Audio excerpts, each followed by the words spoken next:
Cheerio, everyone. David, I can't even do a good accent. I'm David Nuno. Cheerio? Cheerio. Why? I try to do accents sometimes. Do you have any good accents? Yeah, but I can't do them on command. I can just do Batman. This has to happen. Who? Batman. Where's Harvey? It's good. You don't like it? That's good. I mean, it's Christian Bale Batman. Yeah. I guess he was the best. He was the best. Definitely wasn't Michael Keaton. He's coming back. As Batman? As Batman. Come on. I'm He's like telling you. 80. Yeah, he's coming back as an old Batman in the Flash Paradox movie that's coming out. And so is Ben Affleck. They're all coming back in one movie. This is a Texas Aggie football show. You made my microphone break on that one. Yeah. Ben Affleck. It's It's bad enough that he's gotten back with J-Lo. And posting the same pictures that they posted 10 years ago. Worst tattoo game in the world, maybe? Just kind of a dork, to be honest with you. He was good in Good Will Hunting, but other than that, and what was that one movie? I think he really is deep down. He's the guy. I think deep down he is the guy in Good Will Hunting. Like, seriously. Yeah. I think that's who he is. He's a buffoon. He's like a meathead. He's not fun. Hey, so what did we do on the show today? Really good in The Town, though. Playing that same guy, by the way. That was a great movie. Yeah. And he was terrible as Batman, in my opinion. Some people loved him. He was an okay Bruce Wayne. 21 and 21, we did Leon O'Neill. You know I'm a big Leon guy, and you love the way he backs it up. Yeah, I do. I just love the work that he puts in. How much, as Jimbo said, he loves ball, as he likes to say. Ball. Loves ball. But he does. And I think that's shown on the field where you've seen the improvement he's made over the course of his 4-year career. So hopefully this last season is his best season. If it is, A&M's going to have a strength at that safety position with he and Damani. You've got Antonio Johnson. You've got Keldrick Carper. You've got Brian Williams in year 3. You've got a nice situation at safety with Leon kind of leading the charge there as a senior. All right, we also talked to Adam Rittenberg of ESPN. He has some things to say about A&M, but the big thing was the conference realignment / alliance that we potentially could see. They're just trying to catch up to the SEC. Yeah, I think the way I describe it during the show is we're watching a real life, fire drill breakout. You're watching people scramble around, run around. It's like Michael Scott in The Office when The Office catches on fire and just shoving people out of the way, trying to get to the exit, no regard for women and children. They're just like trying to do something to react to the SEC's. The SEC just said checkmate.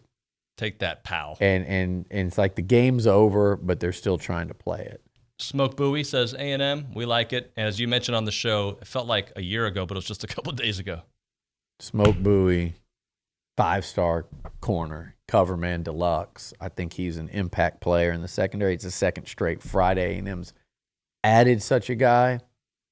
Smoke Bowie and Bryce Anderson. You're talking about and another step towards putting together one of the best defensive classes, the best defensive class I've seen A&M sign since I've been covering this. They're not there yet. There's a lot of big pieces to add, but boy, that was a big, big piece to get the former Georgia commit, pride of Bainbridge, Georgia, hometown of Kirby Smart. To get him to come to Texas A&M, and he fits, man. He fits what Elko's doing defensively.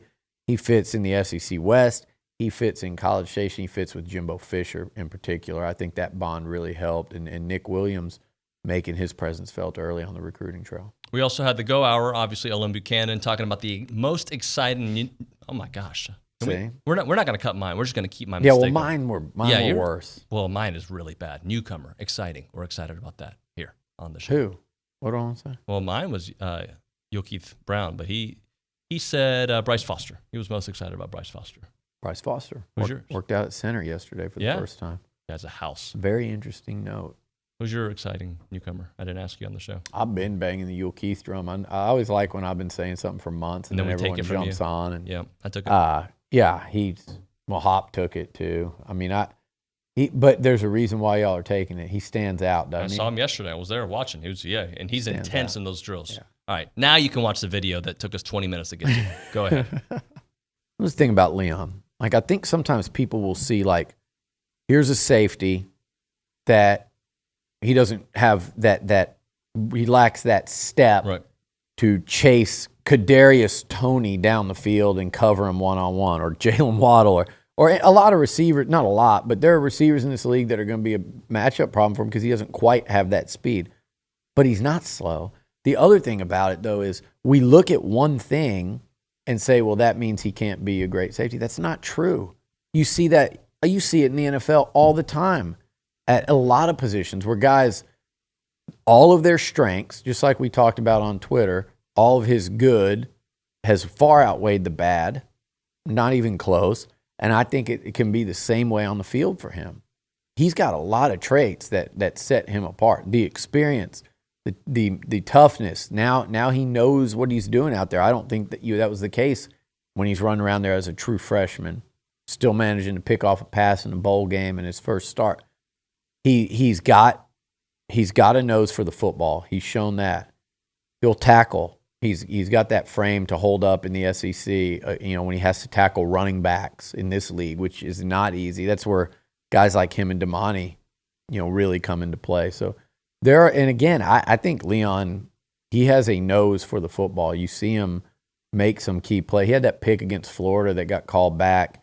He's had some, pretty timely pass breakups. I'll tell you what else I think he does well is blitz. He was pretty disruptive. I think it was this year. Yeah, it was this year against LSU. A couple plays he made blitz and got them off the field. So, again, and that goes back kind of to knowledge of the defense and timing and football feel. Leon's got a ton of strengths, and I feel like throughout his career, people have tended to hone in on two things. The mistakes he made early in his career, and then they'll say, well, he lacks a step. Well, fine. He's a safety that's a senior starter that has started for 3 years plus a bowl game, and he doesn't run a 4.45. That's okay. He's like 210 pounds, 207, 208 pounds, and knows where he's supposed to be on every snap and gets there. I think Leon could be one of those guys we don't talk about enough, David, that could have a great senior season.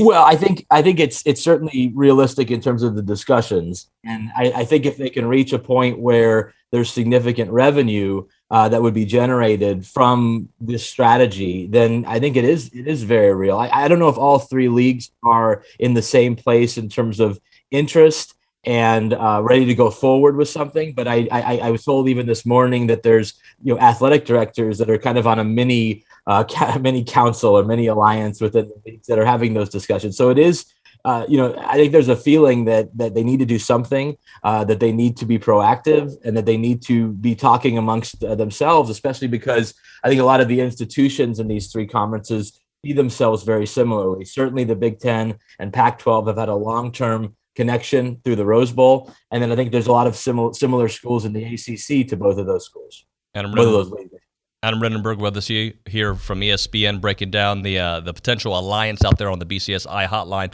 So, Adam, if we were to kind of play this through, what does this mean for potentially the Big 12 or whatever they're called now, the Big 8, whatever they are, moving forward?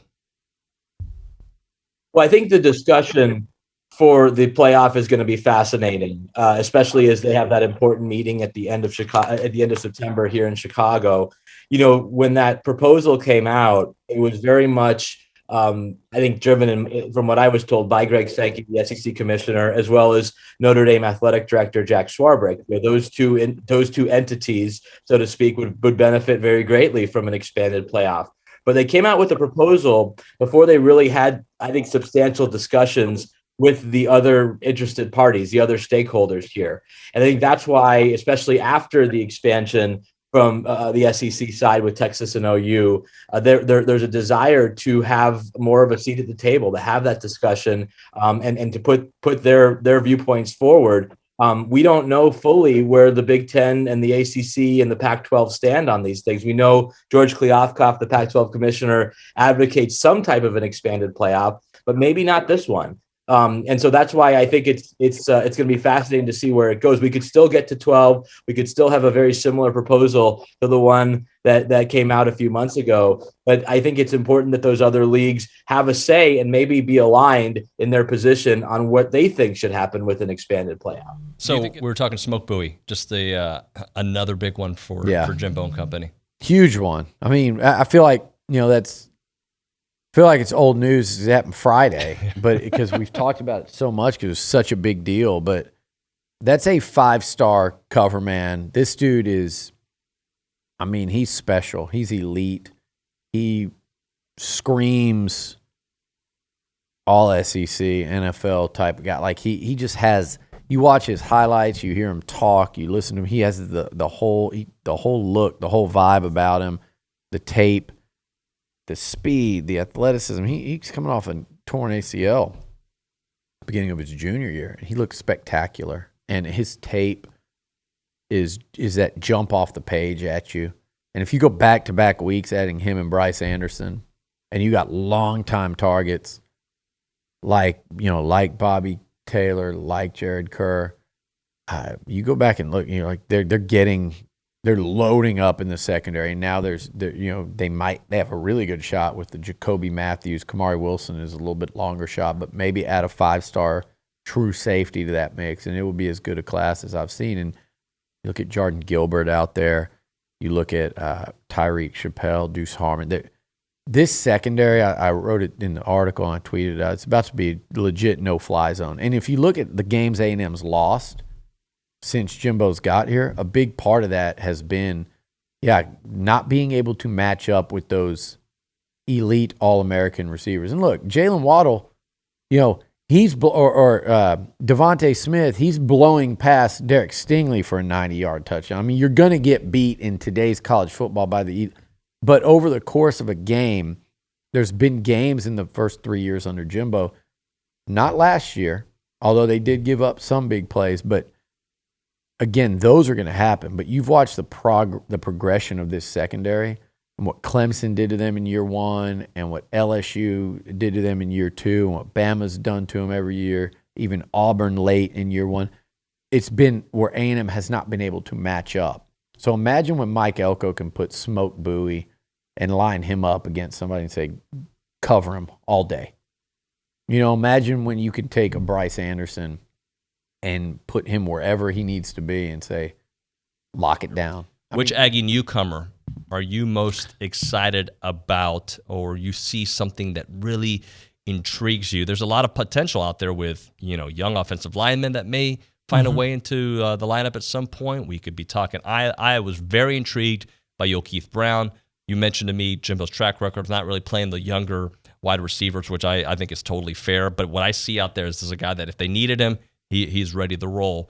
Who intrigues you? Who are you excited about? I would say Bryce Foster because he has the ability, I think, to obviously physically he's ready to go. And that's always the biggest issue with offensive linemen. Well, it's not an issue with him. Physically, he's ready to go. He's enormous. He's powerful.